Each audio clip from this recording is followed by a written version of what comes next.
Okay, this is Baker and Molasses at the movies, and we're about to go into a goodbye party for my friend Barry Rothman, attorney in Denver in his previous life. Also lived in San Francisco via LA. He wound up on Ironsides. He's had a date with Sondra Locke. He had Kirk Douglas's wife fix him up on a date. He's got several stories, but the key is, will he speak in the moment? Or will it be an island? Yeah. Or will he be marooned? Yeah, you'll be marooned on the gingerless. It'll be interesting to see what happens. Oh, God. We have a question Is this something to do with the I podcast? met you many times ago. Yes. And as a matter of fact, my paths crossed with Dawn Wells. I met her. Oh, really? I hung out with her in Detroit with Carolyn Grimes from It's a Wonderful Life. I was sharing martinis, and she got a little curt with me when I called her. Oh, no. Dawn. Yeah? She goes, I called her Marianne. She goes, Right. it's Dawn. I said, yeah, I know. I just got, a few days ago, someone reached out to me on Facebook, and he said, I'm a autograph book collector, signed book collector, and I just finished your book, and he said he tracked down Dawn Wells, and she was familiar with my book, and he got her to sign my book. Yeah, that's cool. Which I thought was very strange, because when the book was in final form, I sent one to both Dawn Wells and Tina Louise, and it was Tina Louise that actually responded to me and told me how much she liked the book. Yes. But I'd never heard from Dawn Wells, so No I thought that was kidding. kind of interesting. You said the bad girl was the one who came The through. bad girl was the one who was the good one after all. Yeah, I got him. You got it? Do you want to say anything about Sondra Locke? For posthumous... I miss Sondra daily. yeah. To paraphrase George Harrison, deep in the darkest night, I send out a prayer to you, and I do that every night. Oh, that's sweet. I miss her, I love her, and I'll never forget her. I don't know if Barry will tell, but you told me the story of you sang her a song at dinner once, remember? I did, yes. We were at a lovely romantic restaurant in Bel Air, and there was a jazz quartet there, and I asked them to play the song "The Way You Look Tonight," and so I started singing, and she looked at me, and I kept singing, and I think I was fumbling the words a little bit, but and I distinctly remember flop sweat appearing on my forehead. I finished the song. She smiled and thanked me. There was a smattering of applause in the audience there, and that was it. And I've been embarrassed about it for many years. I think it's a beautiful story. But though. then, just a few years ago, actually, I asked her about it. I said, Sondra, do you remember when I sang you that song in the restaurant in Bel Air? And Sondra told me, well, I remember the restaurant, but I don't remember you singing to me. And which is kind of a lesson for us all. We do things and no one really notices. Yeah. Someone sent me a quote of Winston Churchill on Facebook recently, and it said, when you're 20, you care what people think about you. When you're 40, you don't care what people think about you. And when you're 60, you realize no one's thinking about you at all. So that's a great pretty quote. much a good quote. That's awesome. That's something to live by. So All right, well, I just want to thank you because you introduced me to some movies.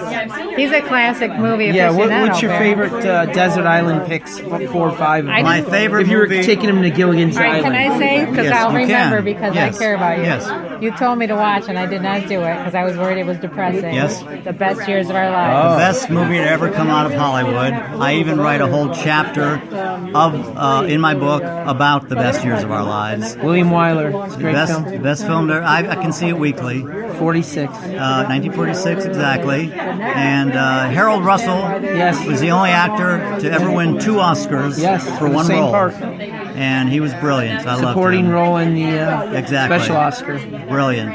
Jane Andrews and the wonderful Teresa Wright. Teresa Wright. I just love her voice. She She have a beautiful voice. She was like America's sweetheart at the time. Yeah, well, great actress. She was lovely. Hitchcock thought a lot of her. Yeah, no, she was wonderful. Yeah. Well, she was in the Hitchcock movie you saw. Shadow that of you a really Doubt. liked. Shadow of a Doubt. Yeah. That was Hitchcock's favorite movie. Yeah, actually, it was. Of his movies. It's good. Yes. Yeah, I love that movie. Yeah, he's read a lot of It's a great biographies. film. Yeah. Of course, Joseph Cotton came to kind of a bad end, didn't he? Yes, He never he wanted to be did. run over by a train. No, I that's think. no good. It's not a good way to go. But Uncle Charlie deserved it the way he He was. did. He Oh, was a yeah. son of a gun. That dining Yes. room speech was intense. Yeah, He yeah. basically hated All the Yes. women's side in the place. Yes, It was I like, know. oh. I know. Great movie, though. So true, though. Yes. No. But yes, best years of our lives. You must still see it. Okay, I will. I will. right. I will for you, Barry. All right, there you go. All right. Well, thank you for All talking to right, us. my pleasure. So Thank where you. are you heading? You're going I'm on. going back to Denver.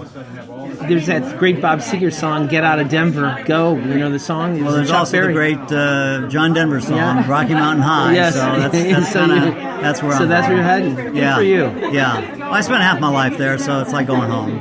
You know. So the book. Have you thought about doing something with the book in terms of another medium? I think after, God, 10 years or whatever, I started the book in, the first edition of the book I started writing in 2007, Yeah.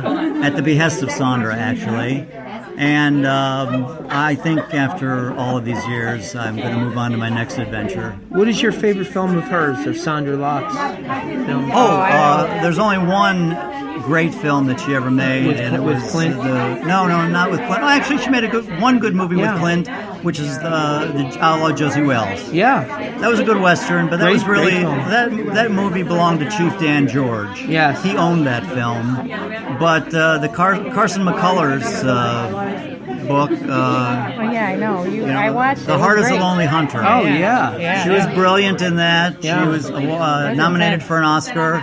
I think that was the best thing And she he ever was a did. local down here in Sarasota. He spent time. Who's that? McCullers, did he not? That was a she.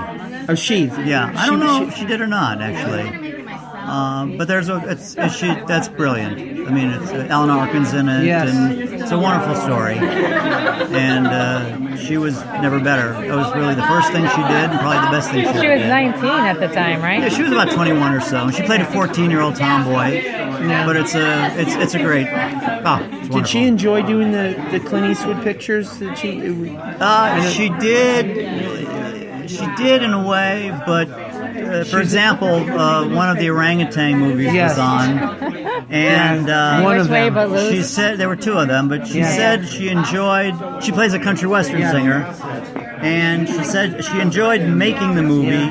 But she said she begged Clint not to make her sing. Yeah. She didn't like her singing voice, although she had a very nice singing voice. She was good in that, though. She's believable in every Yeah, scene. she was. But she said, I begged Clint not to make me sing. Please, please, please. And of course, Clint made her sing, and she sang. But besides that, she liked the movie.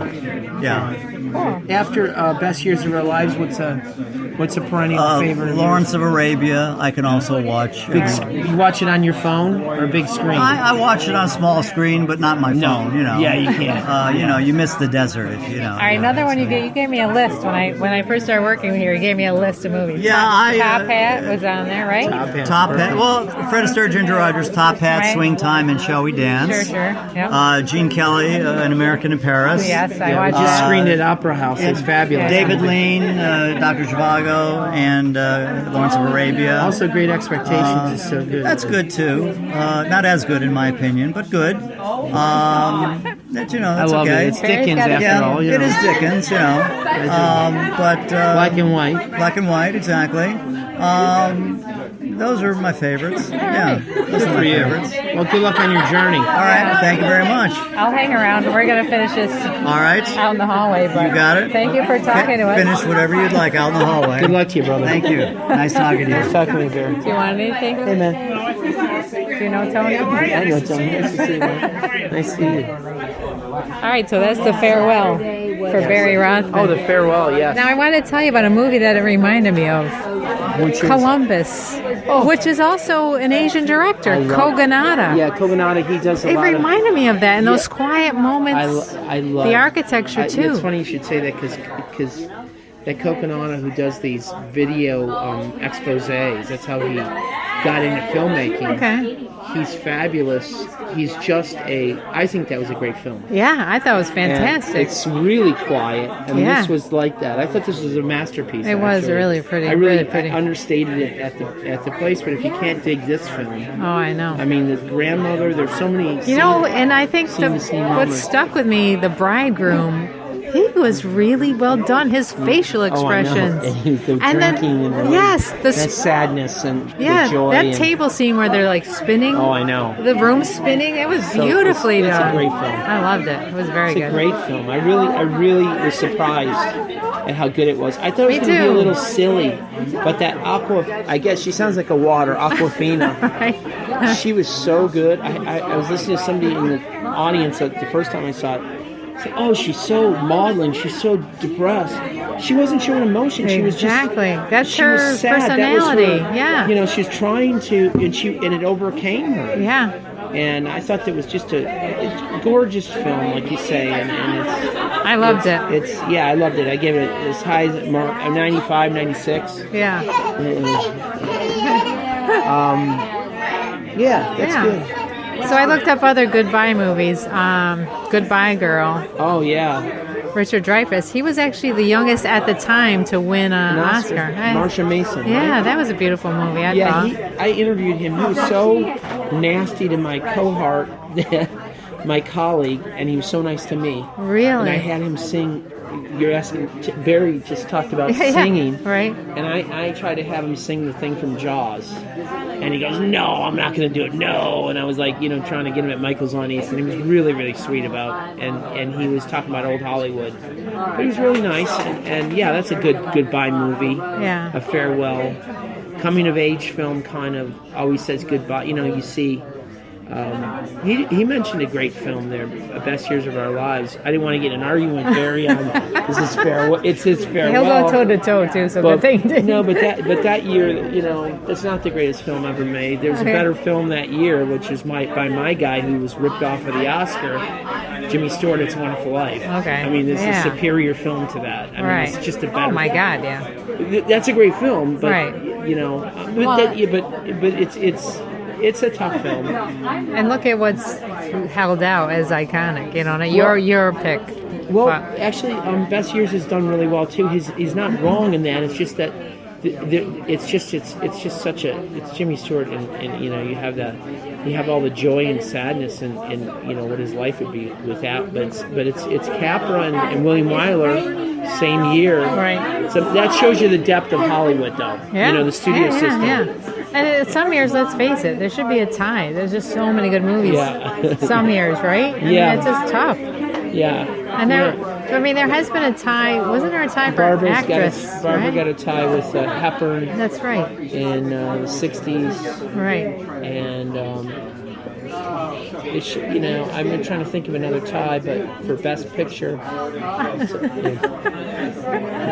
My friend Jen. Yeah. Yeah, that's cool. Yeah. So that's good. All right. So you're doing Sabrina this Yeah, so I was going to say, Saturday? see you in the show tomorrow if you want to. Oh, really? Okay. Yeah, I like to do a little tribute to Audrey Hepburn because there's two movies. There's the Breakfast at Tiffany's at Friday all right. at the Opera House, and then there's Sabrina.